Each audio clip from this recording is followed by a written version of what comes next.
This channel does not promote any violent, harmful, or illegal activities. All content provided by this channel is meant for an educational purpose only. SIR নামে হয়রানির অভিযোগ গলসি ১ নম্বর BDO অফিসে বিক্ষোভ তৃণমূলের। Tyre জ্বালিয়ে বুদবুদ Mankar road অবরোধ। ছবি দেখাচ্ছি আপনাদের। তৃণমূলের বিক্ষোভের জেরে বিডিও অফিসে উত্তেজনা ছড়ায়। কমিশনের বিরুদ্ধে নাম কাটার চক্রান্তের অভিযোগ ওঠে। বুথে বুথে হেয়ারিং করুন, বুথে বুথে যান। এত নাম বাদ দেওয়ার কি কিসের চক্রান্ত চলছে? এত নাম বাদ করে দেওয়ার, কারো 5টা ছেলে, কারো 6টা ছেলে, অনেকের বহু মানুষের 6টা ছেলে 5টা ছেলে আছে, তাদেরকে কেন ডাকা হবে? 5টা ছেলে আছে, 6টা ছেলে আছে বলে ডাকতে হবে? সহায়তা কেন্দ্রের নামে সরকারি সহায়তা কেন্দ্র, নির্বাচন কমিশনের দ্বারা আয়োজিত লাগানো একটি সহায়তা কেন্দ্র, সেখানে তৃণমূলের ছেলেরা বসে টোকেন দিচ্ছে। এটা তো প্রতিদিন চোখে পড়া যাচ্ছে। এটা তো শাসকের আইন না আইনের শাসন, আমরা তো বরাবরই বলেছি। আর তারই নিদর্শন আজকে একদম বহিঃপ্রকাশ হচ্ছে মানুষের কাছে। এই মুহূর্তে আপনাদের একাধিক উইন্ডোর মাধ্যমে ছবি দেখাচ্ছি আপনাদের। বিভিন্ন জায়গায় ফর্ম 7 সামনে রেখে সংঘাত। জয়নগর, বাসন্তী, বারুইপুর, বাঁকুড়া, কুলপি, কাটোয়া, সর্বত্র এক ছবি আজ দেখা গেছে।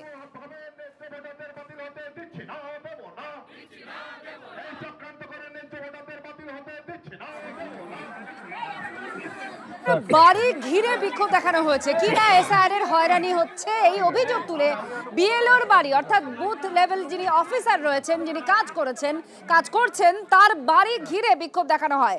এটা হয়েছে কামারচক কুলপিতে 100 নম্বর বুথ। 500 ভোটারকে শুনানির নোটিশ পাঠিয়ে হেনস্থা করা হচ্ছে বলে অভিযোগ। বিএলও মালতী মণ্ডলের বাড়ি ঘিরে ভোটারদের একাংশ তারা বিক্ষোভ দেখায়।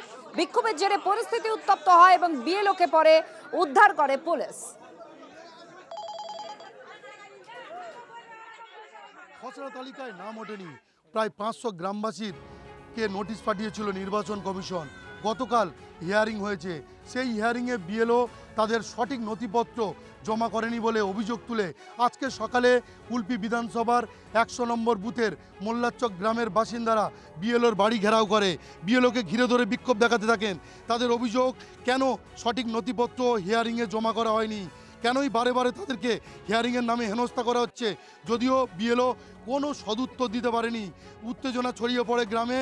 এই মুহূর্তে কিন্তু গ্রামের বাসিন্দারা তারা কিন্তু বিক্ষোভ দেখাচ্ছেন। তবে খবর পেয়ে কুলপি থানার পুলিশ ঘটনাস্থলে পৌঁছে বিএলওকে উত্তেজিত গ্রামবাসীদের হাত থেকে উদ্ধার করে থানায় নিয়ে গেছে। তবে এই ঘটনার জেরে কিন্তু ব্যাপক উত্তেজনা রয়েছে এলাকায়।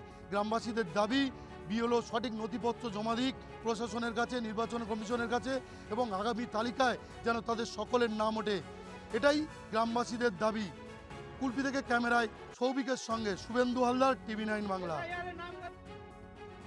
আবার নোটিশ এসেছে, এখন আমার দেয়নি, বলছে এখন দেয়া হবে না। এই হিয়ারিংগুলো নাম এসেছে, এই হিয়ারিংগুলো নাম হয়ে গেলে তারপরে তোমাদের ফের কি ব্যবস্থা নেবে, তারপরে দেয়া হবে।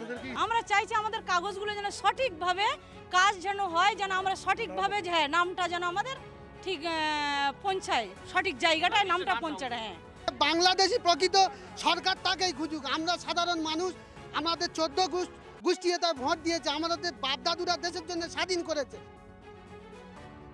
বিএলওর ফর্ম ফিল আপ করে প্রত্যেকটা নোটিশ প্রাপ্ত ভোটারকে কমপ্লিট করে দেওয়ার কথা। উনি ওনার দায়িত্ব থেকে নিজে অবগত না থেকে, উনি এই কাজ থেকে বিরত থেকে নিজের দায়িত্ব হেলিত করে কাজটা না করে উনি কি করেছেন, নিজের খাটুনির ভয়ে কারোর এই আন্ডারটেকিং ফর্মটা ফিল আপ করেনি। এখন ঘটনা হচ্ছে, আন্ডারটেকিং ফর্মটা যতক্ষণ না ফিল আপ হবে ততক্ষণ পর্যন্ত একটা ভোটার যে এই গ্রামসভার অ্যাজ এ ভোটার সেটা কিন্তু কমপ্লিট হবে না। ভালোভাবে আমাদের আন্ডারটেকিং ফর্ম ফিল আপ করে আমাদের ফর্মে জমা দেওয়া হোক, এইটা আমাদের দাবি। এই নিয়ে আমরা আন্দোলন করছি। বিএলও ইচ্ছাকৃতভাবে করেছে। বিএলও এখনও বলছে যে আমার কাছে অল্প কিছু ছিল বলে আমি দিতে পারিনি।